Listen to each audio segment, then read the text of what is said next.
నమస్తే, welcome to Jayasimha ఉవాచ. జయసింహ ఉవాచకి స్వాగతం. ఒక గురువు, ఒక శిష్యుడు, వీళ్ళిద్దరి మధ్య జరిగే ఒక ఆసక్తికరమైన, విమర్శనాత్మకమైన, వ్యంగ్యంతో కూడిన సంభాషణని ఇప్పుడు మనం చూద్దాం. దీని శీర్షిక పేరు ఏంటి గురు అంత మాట అనేశావు. మరి ఏంటి గురు అంత మాట అనేశావు అనే కాన్సెప్ట్లోకి ఇప్పుడు ఎంటర్ అయిపోదాం. ముందుగా శిష్యుడు మాట్లాడుతున్నాడు. ఏంటంటే, శిష్యుడు గురువును ఉద్దేశించి, గురూజీ, పాకిస్తాన్ పార్లమెంట్లో ఏం జరిగిందో మీకు తెలుసా అన్నాడు. దానికి గురువు ఏమంటున్నాడంటే, అక్కడ ఏం జరగదు శిష్య, జరిగేదంతా ఆసిం మునీర్ ముంగిట్లో ఆర్మీ హెడ్ క్వార్టర్స్ అనే మాఫియా డెన్లో మాత్రమే జరుగుతుంది. అది కాదు గురూజీ, పాకిస్తాన్ నేషనల్ అసెంబ్లీలో 50,000 రూపాయలు దొరికాయి. శిష్యుడిలా అంటే, ఆహా, ఇది నిజంగా బ్రేకింగ్ న్యూసే అని గురూజీ అన్నాడు. అప్పుడు శిష్యుడు, ఏంటి గురూజీ, 50,000 దొరకటమా? కాదు, పాకిస్తాన్లో 50,000 లిక్విడ్ క్యాష్ ఒకే చోట కనిపించడం బ్రేకింగ్ న్యూస్.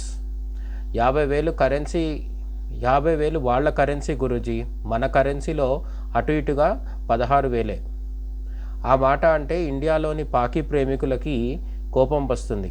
అమెరికన్ డాలర్ 90 రూపాయలకు సమానం అంటూ దెప్పిపొడుస్తారు. ఇంతకీ పాక్ పార్లమెంట్లో 50,000 కథ ఏంటి? గురూజీ ఇలా అడిగితే, ఏం లేదు గురూజీ అని శిష్యుడు అన్నాడు. వెంటనే గురూజీ, నిజమే, పాకిస్తాన్లో ఏం లేదు అన్నాడు. అది కాదు గురూజీ, 5,000 రూపాయల నోట్లు ఓ 10 పైకెత్తి అక్కడి స్పీకర్ ఇవి ఎవరివి అన్నాడు. వెంటనే 12 నుంచి 13 మంది ఎంపీలు చేతులు పైకెత్తారు. తప్పదు శిష్య, పూర్తిగా చేతులెత్తేసిన దేశం. ఆ మాత్రం చేతులెత్తే కక్కుర్తిగాళ్ళు ఉండటం సహజం. 10 నోట్ల కోసం 12 మంది ఎగబడతారా అంటూ స్పీకర్ వాళ్ళందరినీ ట్రోల్ చేశాడు.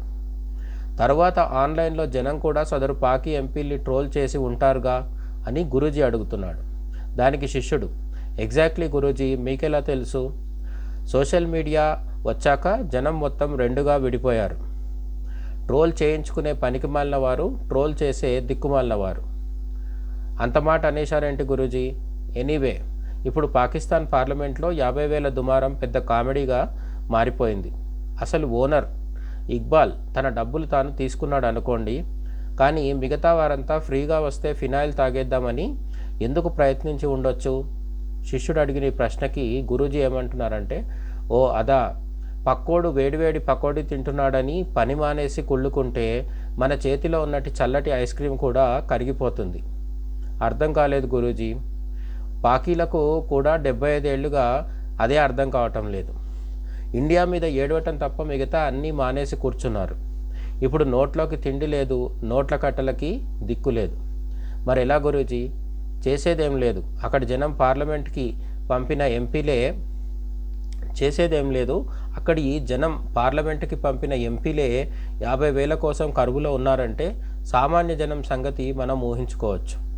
జనం పాలలా ఉంటే పార్లమెంట్ పాయసం అవుతుంది. జనమే ద్రాక్ష పండ్లు అయితే పార్లమెంట్ మద్యం బాటిల్ అయిపోతుంది. 50,000 కోసం చేతులెత్తేసిన పాకీల కంటే మన ఇండియన్ ఎంపీలు చాలా బెటర్ కదా గురూజీ అని శిష్యుడు అడుగుతున్నాడు. అవును, మనోళ్ళు ది బెస్ట్. 50,000కు 50 లక్షలకు చేతులు ఎత్తరు అంటే 50 కోట్లకు చేతులు ఎత్తుతారనా మీ ఉద్దేశం అని శిష్యుడు అడుగుతున్నాడు. నేను అన్నానా, మనోళ్ళు చేతులు ఎత్తేదాకా తెచ్చుకోరు.